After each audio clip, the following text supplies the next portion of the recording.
Hi, welcome back to .NET Conf. My name is Barry Dorrans. I am the security PM for all of .NET. So today I'm going to talk about security, and specifically the security that comes with ASP.NET Core. Some of the enhancements that we've done from 1 to 2, some of the enhancements that we did when we threw everything away and moved to 1, and then it's a sneak preview of what we're thinking about for 2.1. So I'm going to talk about hosting your application securely, then how we authenticate your users, then how we stop your users getting to places they don't want to be, and then we'll finish up with how you can protect your data. So we'll start off with hosting your application securely. When we threw everything away and moved to .NET Core 1.0, we decided that we wanted a cross-platform web server. A web server, as you can imagine, makes security people very nervous and vulnerability testers very happy because it's not a challenge they get very often. So in 1.0, we decided that, well, the web server's sort of there, but really we should run it behind IIS if you're on Windows, or Nginx if you're on Linux. And we recommended that you did not run Kestrel on its own and expose it to the internet because it just wasn't that ready for that type of abuse.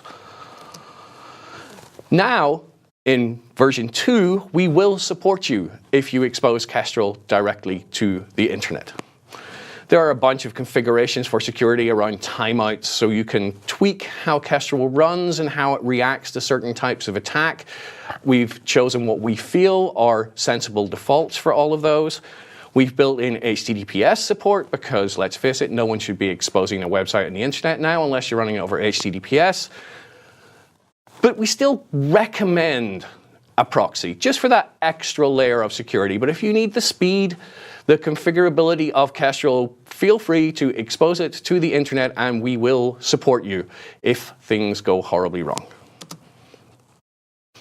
So when we're talking about configuring Kestrel for security, we have a bunch of timeouts, as you can see on the slide. There is absolutely no way I'm going to read all of those out because it would be very boring.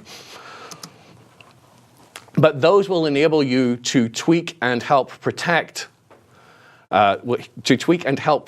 Kestrel as it is exposed to the internet. So there's hosting out of the way. Nice and simple. 1 minute, we're done. Authenticating your users. This is where it gets slightly more interesting. In ASP.NET Core, we have a bunch of template support. When you do File New Project, you can choose to have no authentication whatsoever. You can choose to have individual user accounts, and you can store those within your application, within a database that you have to manage, or you can use Azure B2C. We have work and school accounts, which is using Azure Active Directory. And then for people who are still on intranets in a Windows-only environment, we have Windows authentication, that magical authentication that means you don't have to log in at all, and we just know who you are because you're logged into your PC. We also have a bunch of social authentication mechanisms. We have Facebook and Twitter and Google and Microsoft account. And there is a community-driven project, you can see the URL on the slide, that has lots of social authentication providers, including things I have never heard of. I'm sure there's probably a social network for people in Antarctica in there somewhere. If it's a social network, someone has added it into that project. So from template options, we have our individual user accounts. This has a local database. It uses EF for everything. It gives you models for your users, for your accounts, for groups, for roles. You can pick and choose what you want. You can edit the model so you can add more properties to your users. But we're quite opinionated about the security side of things. You don't get much choice in how we store passwords. You don't get much choice in how we encrypt things or we don't encrypt things. But you can override them if you want, but our opinion is what we're giving you by default is probably the safest for now anyway, because encryption always gets broken, hashing always gets broken. So when new versions come down, if we change the hashing algorithm, we will do a sort of update mechanism. So when your users log in, we'll rehash their password with the latest and greatest and safest hashing mechanism. Then we have OIDC, which is an open standard for authentication. This is what we use for our work and school accounts, to Azure AD, and for a bunch of our social bits and pieces. So Google supports this, Facebook supports this. And because it's a standard, you can pick and choose. You can just point it at anyone that obeys the standard, and it should magically work. Those of you that are thinking about porting some older applications and that have had to use governments and banks and other slow-moving partners are probably looking for WSFed support. WSFed was one of the original federated standards. There is no support in the box for that yet. You will probably see it in about a month and a half. So if you are binding to government, if you are talking to banks, if they want to federate with you and they say, no, we're not doing OIDC because it's new and exciting and we're banks or governments, so we don't do new and exciting, you will have WSFed support pretty soon. And obviously, Windows authentication, it needs to have IIS. So that means you need to be hosting on Windows. And for proper Windows authentication throughout a domain, your IIS server needs to be domain joined. One difference that we made from previous versions of ASP.NET when we moved to Core is there is no automatic impersonation anymore. So it used to be you could set a flag in your web.config. So when someone logged in, that entire process would run as their login account, their domain account. Now that's debatable from a security point of view, to be perfectly honest. So what we're doing now is we are going to make you do manual impersonation around those things that need impersonation. For example, database access. So you can take your user class, you can call impersonate on it, and then when you're done, you just turn the impersonation off. When we switched from the .NET Framework to ASP.NET Core, we got rid of custom identity classes. Everything now is claims principal based, so claims principal and claims identity. We have multiple authentication middleware in ASP.NET Core 1, and you could choose to run ones automatically, or you could choose to run ones only when you decided to programmatically. So you could have two endpoints in your application, one of which would be protected by cookie authentication when you're logging in through a form, and another one that could be protected by bearer authentication if you were sending a JOT token. Only one of these middlewares can be set to run automatically. That was our intention. You could actually set multiple ones to run automatically because we didn't architect it that great. And when you did that, you would end up in what was described as an unsupported scenario, which is a pleasant way to say, we have no idea what's going to happen right now. We have fixed that in 2.0, and I'll come on to that. And for those of you who are using cookie authentication and were irritated with us in the .NET Framework because we did not understand the difference between unauthenticated and forbidden, we finally added that in .NET Core, which normally gets a cheer from an audience when there is actually an audience. So, because we kind of messed up the architecture in Core 1, we changed things a lot. When you move to Core 2, you will see that authentication is now a single service. There is no more individual authentication middleware. You add to this service. And so we can now enforce the fact that there is only one active authentication service. So you can't get into that mixed up, unsupported scenario again. We also finally got around to adding QR codes and TOTP for authentication. So if you have two-factor authentication, you no longer have to use text, because using text and SMS for two-factor authentication is an incredibly bad idea these days. If you've been watching the security news, you can see that a lot of people have had their mobile phone taken over through various vulnerabilities in the mobile phone networks or social engineering of the mobile phone platforms and their support people, and have had all their Bitcoin stolen. So if you are looking at using two-factor auth, we will now support authenticator apps. We are using the TOTP standard, so you don't have to use the Microsoft Authenticator app if you don't want to. You can use Google's one. And we will get the QR code up, and you can pick up your phone and you can scan it. So let's take a quick look at that. I will hit run, and you can see my wonderful UI skills for demos, which basically consist of editing the templates and not trying to do anything fancy. So when this eventually starts, you will see that we have just a normal ASP.NET template website. So I'm going to log in. And I'm going to log in as me if I can remember what I set my password to.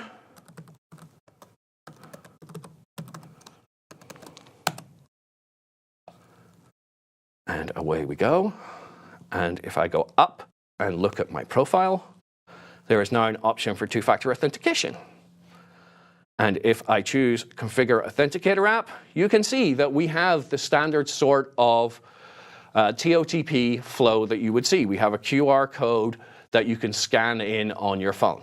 Now, we don't distribute a QR code language with, or QR code library with the templates, but we give you instructions so you can choose your own, and we have some recommendations of ones that you can choose, or you can use the own one that you have written. And then, if I scan this in on my phone, I can type the verification code in, and lo and behold, I will now be protected by two-factor auth when I do my logins. Nice and simple.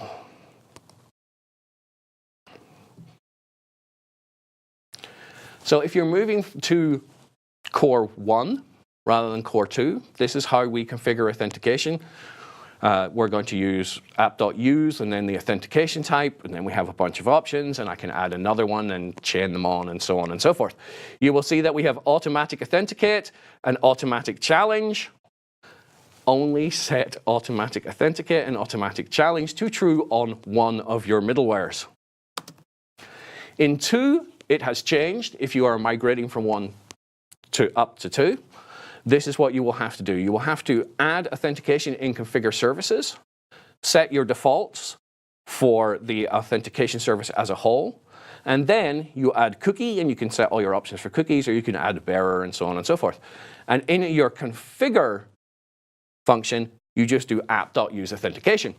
So you need to do both. If you don't add app.use authentication, nothing authenticates.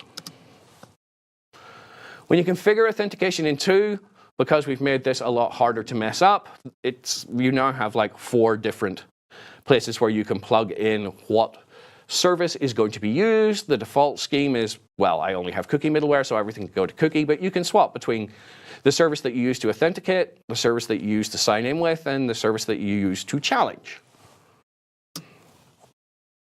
So here again, we have a comparison between 1 and 2. So for those of you who are migrating, and I strongly recommend that you do, we can see the difference. If you are doing things manually, you used to call context.authentication.authenticate, and now it's just context.authenticate. And if you try and compile everything in 2, you will get a bunch of obsolete warnings with a link to a page that will tell you where you need to go and the different namespaces you need to swap out and how you need to change your code.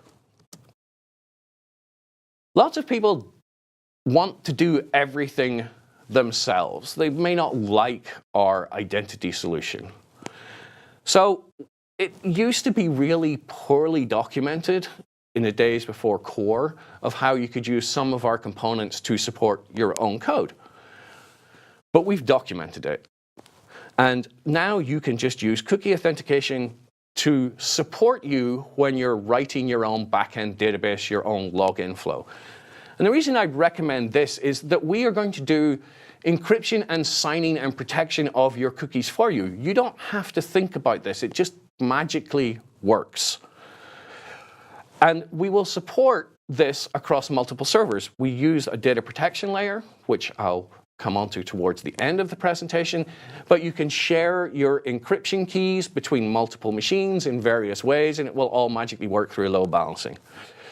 And you can use the cookie middleware to serialize your own claims identity that you've constructed via whatever mechanism you want, and authenticate subsequent requests. But there are a few caveats for this. Once a cookie has been dropped from the cookie middleware, it is the sole source of truth. We do not go back to your database automatically because that would be really expensive. So you need to plug in a validator if you want to do this sort of thing. And validators can look at a principal, they can change it, they can replace them. So you can add like new roles if you're changing it in an admin panel, and the user will automatically get refreshed. And it runs on every request. It's up to you to decide what your caching mechanism is before you go back to your database and how that gets cleared.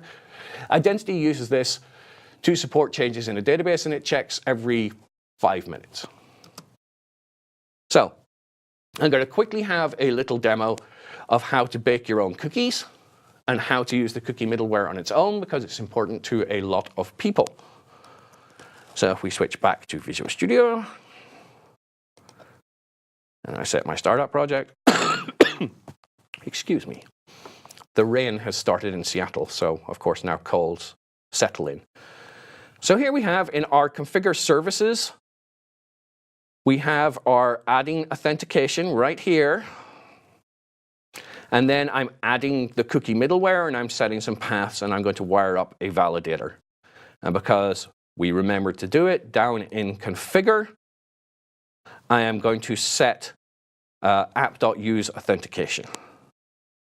So I'll go to my controllers and I'll go to my account controller. And here I am just going to create an identity and then use the cookie middleware to store it away, encrypted and signed, so no one can tamper with it. So I call HTTP context, sign in async, and I pass in my user principal, and I say when the cookie is going to expire. And I'm passing in an authentication scheme. Now, authentication schemes are a way of identifying each of the services underneath your authentication middleware or your authentication service. So each of the types. So you can have multiple instances of the cookie authentication pieces if you want. They just have to have different schemes. But for simplicity's sake, in this one, I only have a single scheme. And to show how validators work, we will go back to startup. You can see that in my events for my cookie authenticator, I am going to add a cookie validator via the onValidate principal event. And here is a simple cookie validator, and what it's going to do, it's going to keep track of the number of times that an individual identity has visited a website, and then eventually it's going to go, that's enough, and I'm going to change the name, I'm going to increment a number within the identity. So we'll run this because it's very exciting and you get to see my lovely UI skills, which are even less than they were before.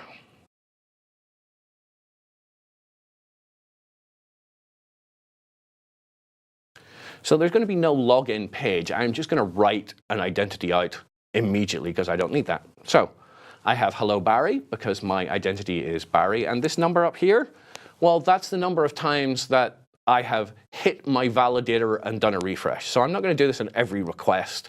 So there's one request, there's two, there's three, there's four. Oh, and there we go. So it's ran over. So those were 4 extra requests to my initial one. And if we go back to the validator, we can see that the validator will increment the name to have this number every 5 requests. So let's go back here. Oh, there we go. Scene count, I've seen him 5 times. Therefore, I'm going to reject the principal. I'm going to force someone to, I'm going to log him out. And then because I have the principal automatically being created in my login page, I log in again. And I'm keeping a running count in my little login stuff. We can hear this is the number of times I've been issued. And I'm setting my name to have the issue count. So I've rejected a principal. You can replace a principal. So you don't have to force someone to go through login. You can use this if you have an administrative page. Like I've said, you've added someone to a new role. And then eventually when your validator kicks in and gets past all your caching mechanisms, you can refresh their identity without having to log them out. So you can use all our bits and pieces. You don't have to be stuck with our identity system. You could just have a straightforward form. Of course, you would never hard code usernames and passwords because that would be an incredibly bad idea. And don't store them in text files either. If you are going to do these things, make sure you are doing them properly. There are a bunch of standards for this stuff. Don't encrypt passwords. Make sure that you're hashing. Make sure that it's salted. Make sure that you're using a strong hashing algorithm. These are the choices that we make for you in identity. If you're doing it yourself, you're going to have to make those choices yourself. And you're going to have to keep them up to date. So it's a choice for you. Do you want to roll your own stuff and have all that stress? Or do you want to use identity and be constrained by our opinions? So like I said, we can have multiple ways of logging in. We can have cookie, we can have bearer tokens if you're using Jot, we can have AAD, we can have Google, we can have Twitter, we can have Facebook, we can have this mythical Antarctic social network that I'm sure is actually probably down there. So how do you choose which one you want to authenticate with? Well, when you hit a controller that needs an identity, you put the authorize attribute in it. That has not changed from previous versions of the .NET Framework to Core. But what you can do is you can choose the scheme that you want the user to be prompted with, that you want the identity to be sourced from, and then everything will take over from there. And you do that by specifying the active authentication schemes. It can be multiple. You could have bearer and cookie if you so desired. And then the identity subsystems will go and ask each of those instances with that scheme name, have you got an identity? If not, kick in and do your auth bits and pieces. What is coming next? In 2.1, we are looking at identity as a service. So I talked about OIDC, which is the standard for federated identity these days. There's been a bunch of things. We've had OpenID, we've had OpenID Connect, and we've had WS-Fed support years and years back. So we're thinking of changing slightly the way ASP.NET works, in that we will be using OIDC for login flows. This means that you can add identity support for your mobile apps, for your native apps, for your SPA apps, without having to worry about cookies and CSRF and how you get a JOT token and all that sort of magical stuff that we have never really gotten to before. And the nice thing about this is, because we're going to use the same standards, you can swap it out. If you want to start off when you're initially developing your app and you're fine with a local database, then you'll have app.use identity service, which is a poor name and will be changing. But if you don't like that, you can swap out. Just comment that line out and use app.use Azure B2C or Identity Server or Open Edict or ASOS or any of the third-party identity services that are out there. And then, like I said, for those of you that are stuck with governments and banks, WS-Fed client support will be coming pretty soon. You will probably see it before you see 2.1. So I want to demo identity as a service, and this is one of those demos where I have to keep my fingers crossed, because I have basically cloned the identity repo, made sure I have the right daily build of the runtime on my machine, and then I'm going to run the test websites and WPF applications that we have. There are days where this works, there are days where it doesn't. So I took a rubber chicken and sacrificed it to the demo gods, and we will see how this goes. This is why I have the update your Visual Studio flag up here. There is absolutely no way I'm updating Visual Studio right now because it may disturb the daily build. So bear in mind, this is our integration test. This is an ugly website and an ugly WPF site as well. So it's just taking a little bit to start up. So I'm going to click sign in.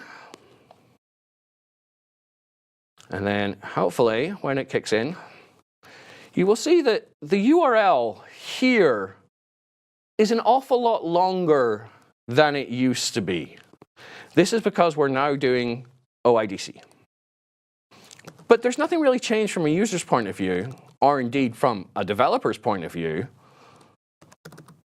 I'm going to log in. And it's exactly the same flow. I'm still me. But if I go to my WPF app over here, and we'll just zoom in on this, we can see that it's got a bunch of debug information. So I'm going to hit authorize, and it should pop up the typical OIDC login. Now, this is debug, so pay no attention to the red bars. This is just trying to help us do layout and stuff like that. But I can log in. Oh, I've got myself confused. I can't remember my password.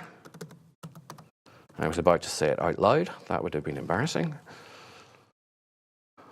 So it has authorized. Now, this is a test app. So here we go. At the very bottom, you can see that it now has my email address because that's what I've logged in with, which is great.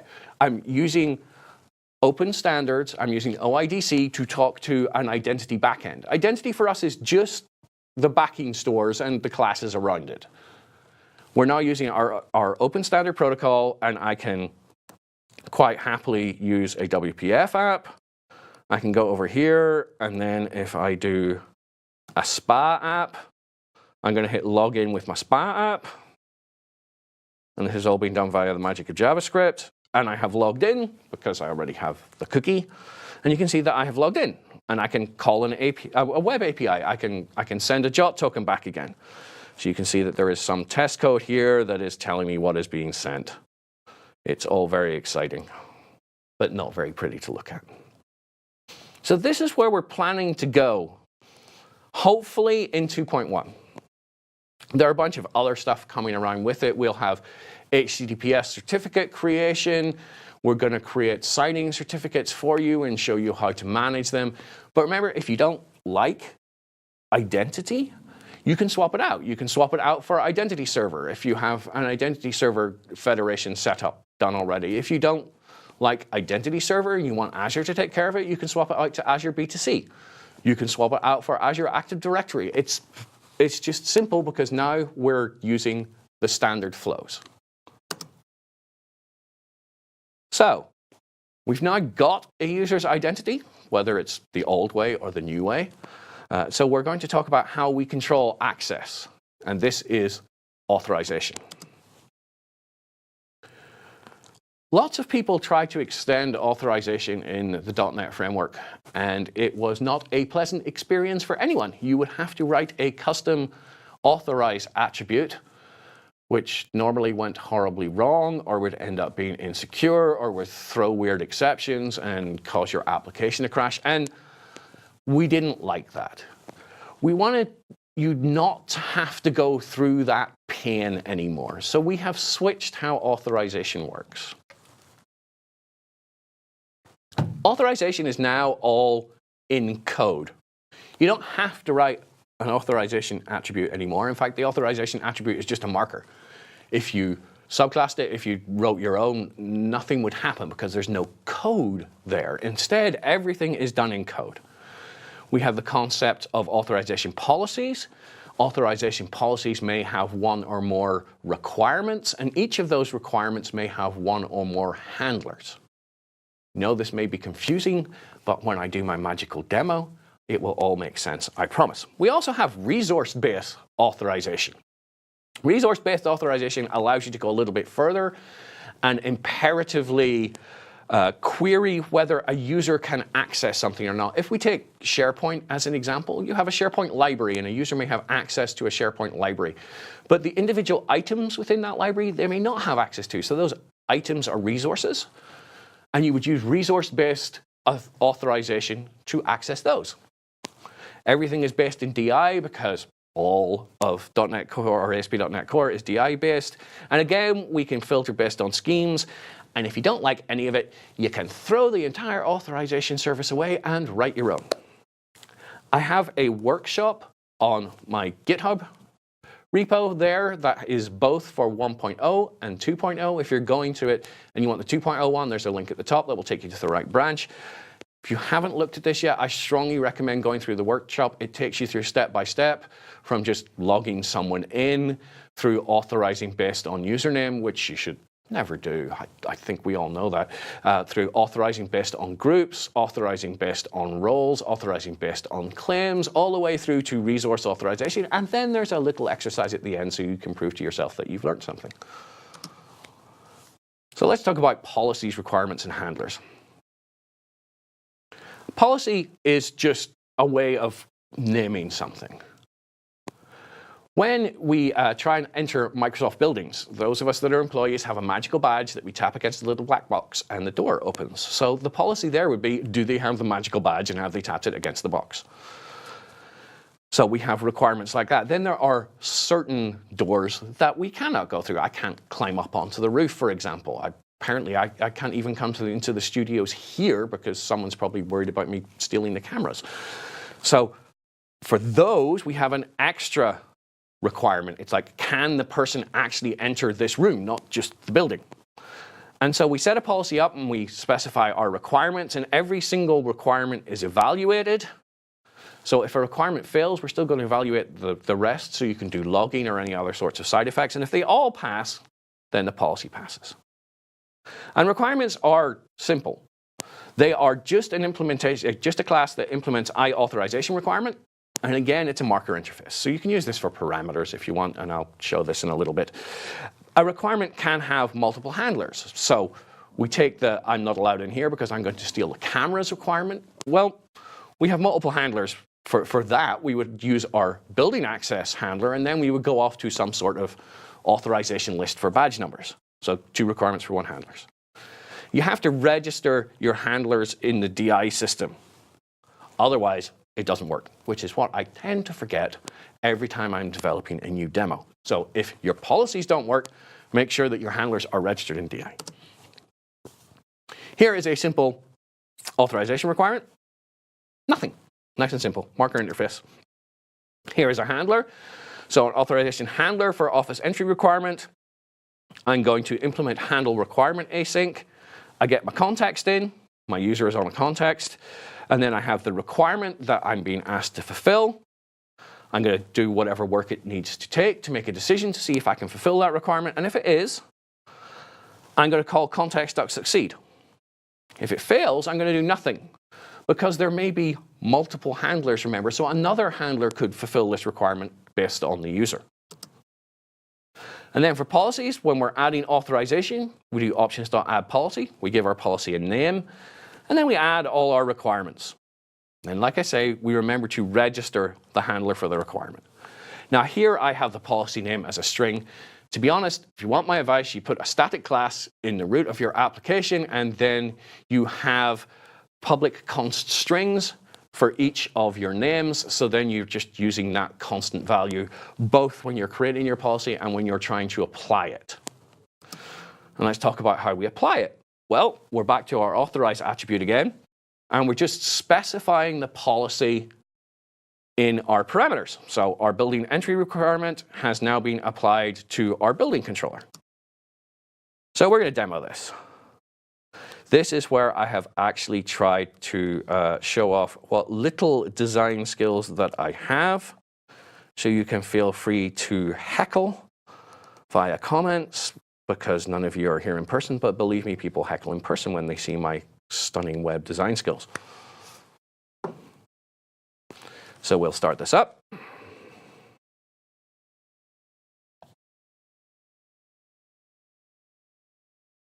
And then Edge thinks about it a little more.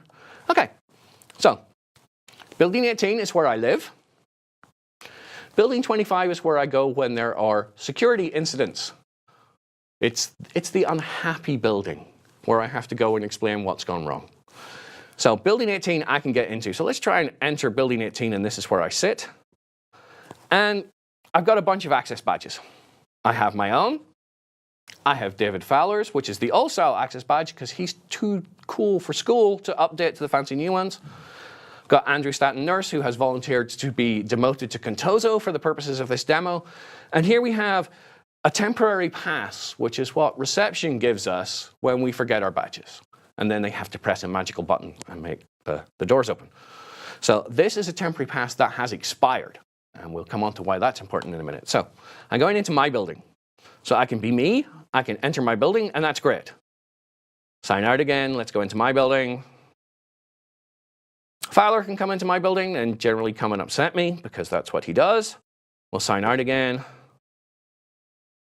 Andrew, who remember has been demoted to Contoso, well, his badge doesn't work at Microsoft buildings.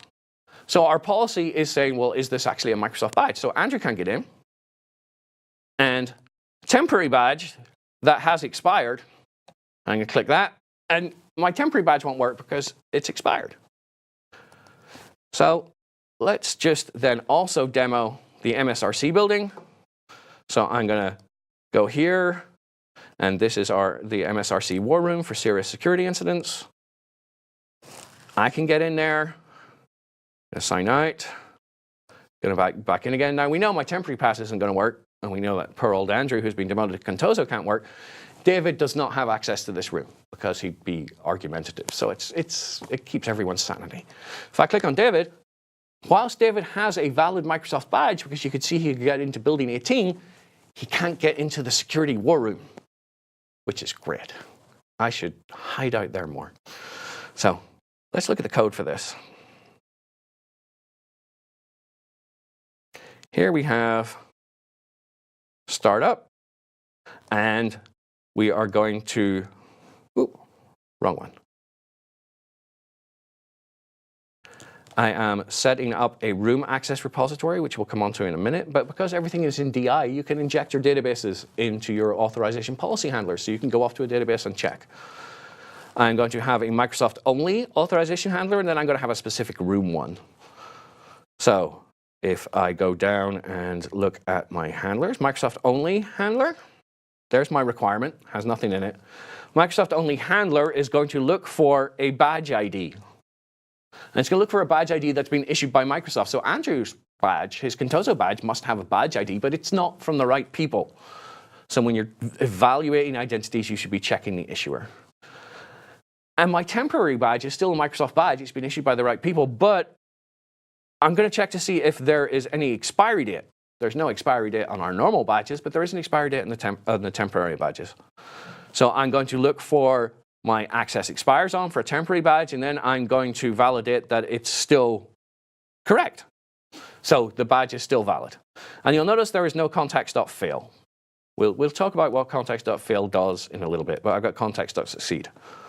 And then for my room access, well, here's my repository of a very horrible list of who can get into what room. And there's can you enter it. In my room entry authorization handler, well, this is going to be a resource authorization because the room is a resource. Resource authorization is going to take the resource that we are authorizing, plus a requirement. So I'm going to get the badge details out. The requirement is going to specify the building. The room is coming as the resource. And then I'm going to go to my repository and see if someone can enter. So it's nice and flexible, and more importantly, you don't have to write your own authorize attribute anymore. Here we can see we are going to specify the Microsoft-only policy for all of our buildings. And then when someone tries to exit or enter a room, well, we still got our Microsoft-only policy being evaluated. But now I'm going to create a room resource, and I'm imperatively checking whether this person is authorized. And because it's a service, services can be injected in our constructors.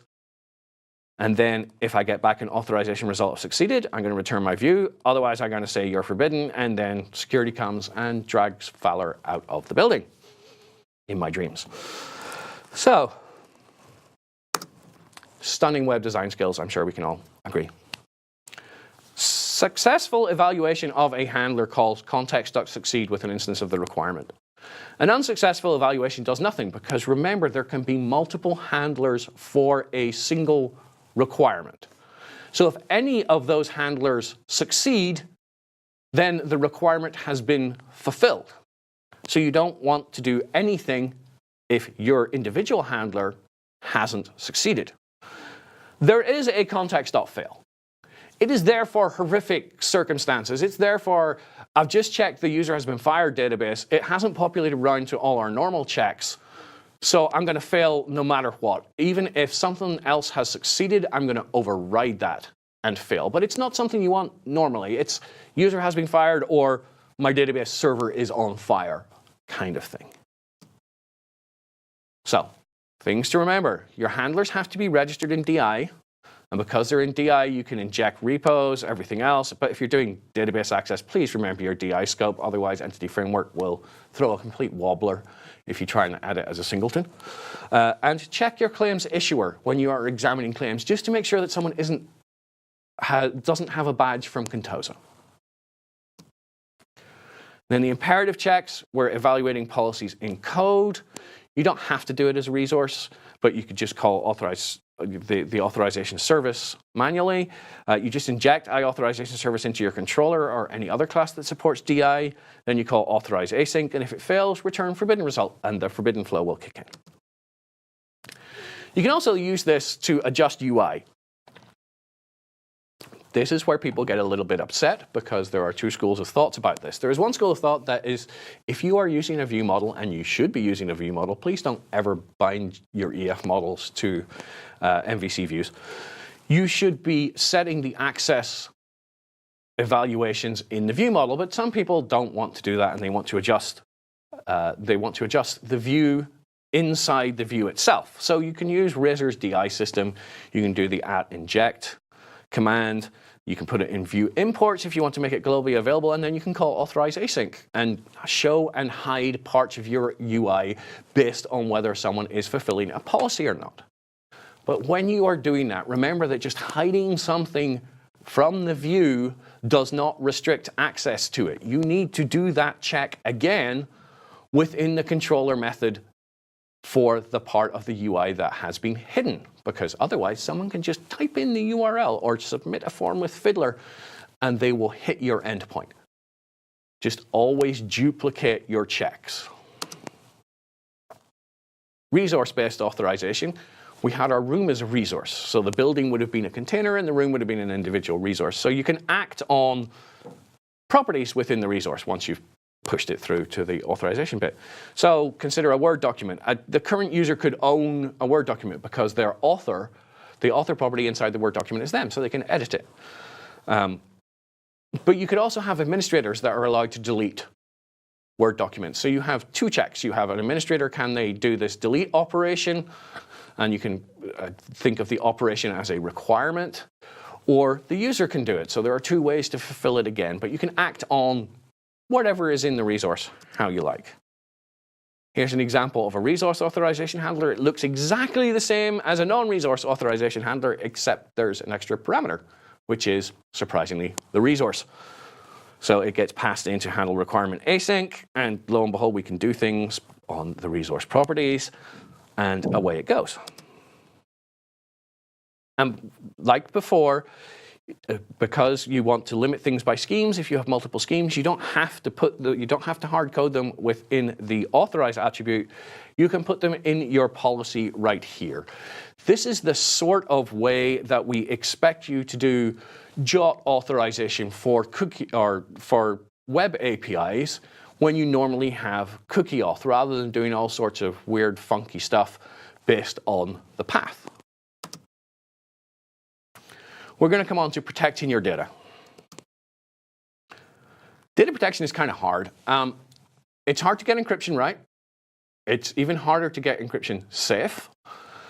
So what we did was, well, we had machine key.protect and machine key.unprotect before, and that was too simple, because your machine key was stored in your config file, and if you had multiple machines, you had to swap them over all at once, although everything would break. And if you have persisted data, there was no way to use two machine keys and check either one.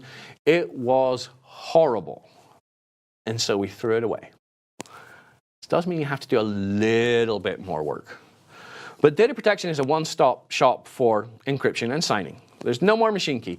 We've aimed this at ephemeral data, so data that you don't mind if you can't decrypt it again. So, you know, login cookies. If that can't be decrypted again, and the user just has to log in again, it's no big deal. But if you do want to use it for your own data, then you can take steps to make sure that you persist your keys, and then it's up to you to back them up properly. So it removes the ability for you to shoot yourself in the foot. We are choosing algorithms for you. We are choosing rotation for you. We will rotate your keys automatically, so they're not used for, it's either 30 or 90 days. I cannot remember. It's on the next slide, I believe. We provide isolation for applications. So you can have multiple applications pointing at the same key ring, using the same keys for encryption, but one application cannot decrypt another application's data. And then we have isolation based on purposes. So if you want to protect a credit card, not that you should be storing credit cards, PCI standards say that you can't, but it's a good example. If you want to protect a credit card and a user's address, you would have different purposes. So the encryptor that is created for protecting a credit card cannot be used to decrypt a user's address, and vice versa. We do make an attempt to figure out where to store keys based on your app platform. We know what to do if you're on Azure websites, for example. We don't know what to do if you're on Linux. So you're going to have to configure it because Linux really doesn't have a good key isolation story, so you need to do some work there yourself.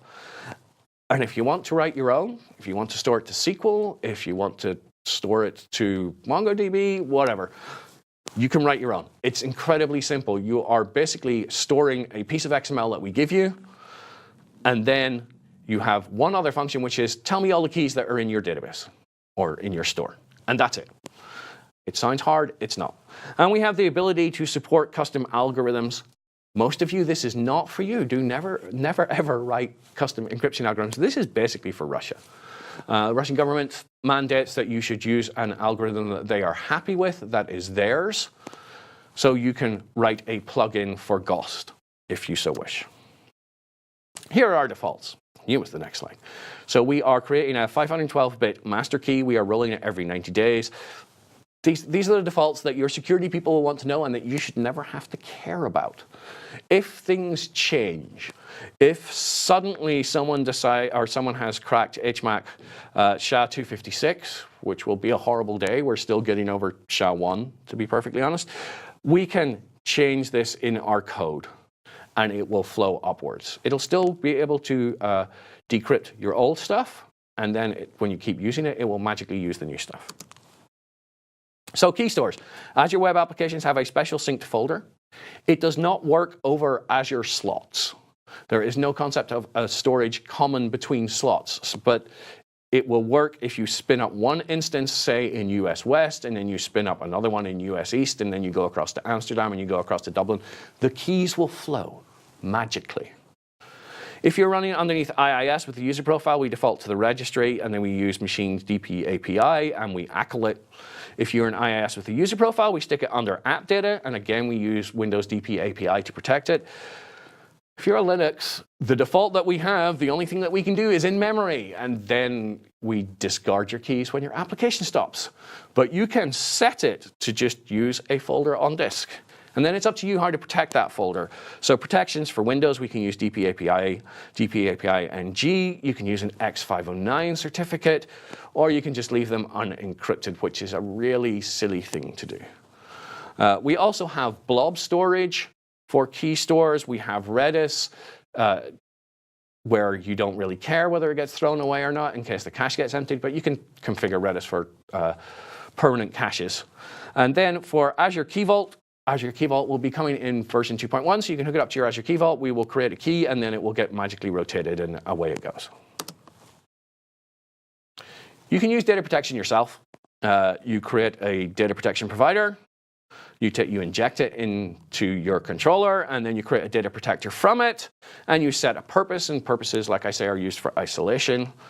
In ASP.NET Core, you just do services.add data protection, and then you call .protect and .unprotect. There's no specifying keys, there's no specifying algorithms. It's just like, here's what I want you to protect, go do your magic, and then here's the protected stuff, unmagic it. An example using the ephemeral data protection provider, the one that gets thrown away. Nice and simple. I'm going to create a protector with a purpose. It's not very exciting. So purpose strings, they are, as I've said, a way to isolate individual elements within an application. So they are used to sort of derive keys from the master key. So we can create protector for authentication. It can't be used to unprotect data that has been used with a data protector. And it gets a little bit more complicated than that. You can keep creating protectors nested.